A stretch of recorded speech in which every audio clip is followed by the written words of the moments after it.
So now we are coming to the marketing part. And first, I told you a secret. You remember? What are you selling? No, it's not that product or that service. So what are you selling? To be successful, you are selling improvements.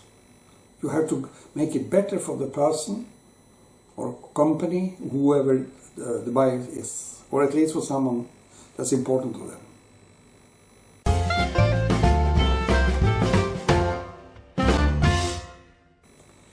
First, we will talk about traditional marketing. I will just mention a few examples. There are more, of course, but just 6 points. The first one is advertisement, newspapers, radio, TV, etc. This is a traditional way of being seen. And the fishing equipment company could be a good example of someone who could need that. If they advertise in a tourist magazine for fisher people or for the fishing equipment newspaper, paper, or whatever is there. And if there's some private radio with a commercial advertisement, maybe they have some program which they can be there with their advertisement. This is examples. Another one is to be visible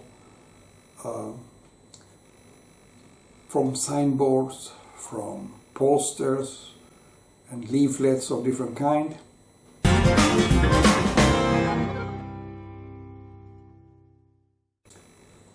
And one example could be the cafeteria who in the local area, I'm talking now about the local area, could have these kind of things in order to bring in people there to tell them we are here, we open 24 hours a day.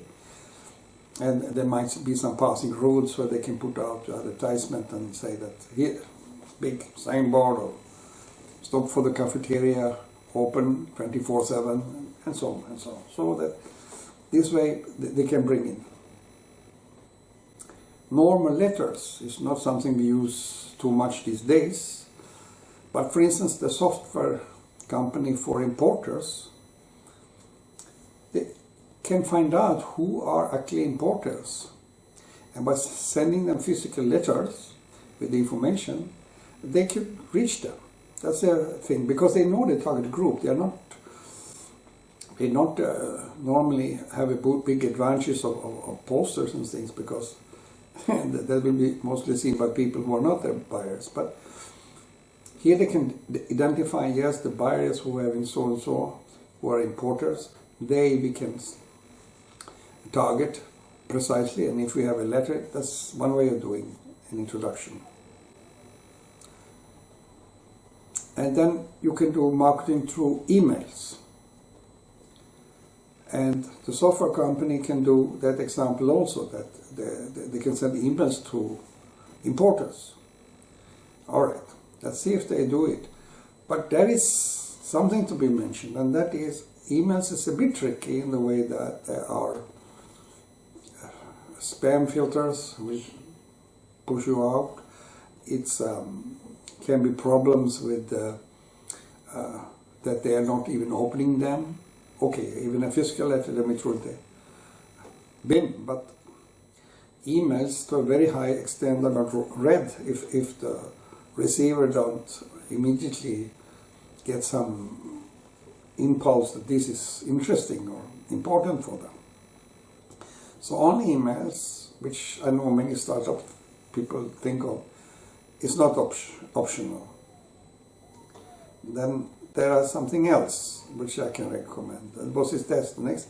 And that is phone calls. That is much better to or if you meet someone or knocking doors and things like that. That is also a way to try to reach people.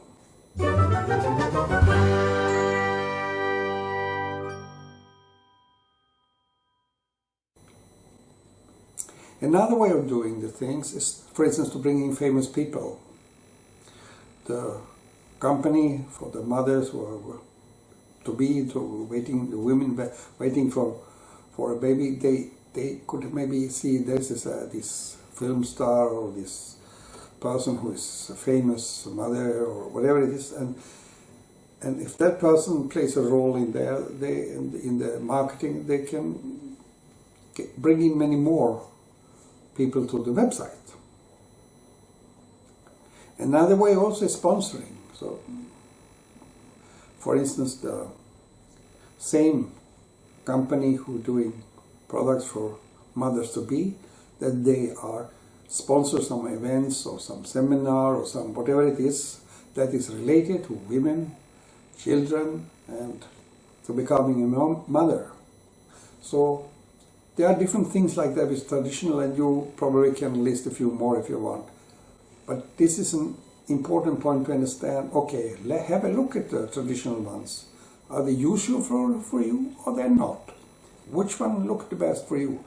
Could you use them or should you think something else?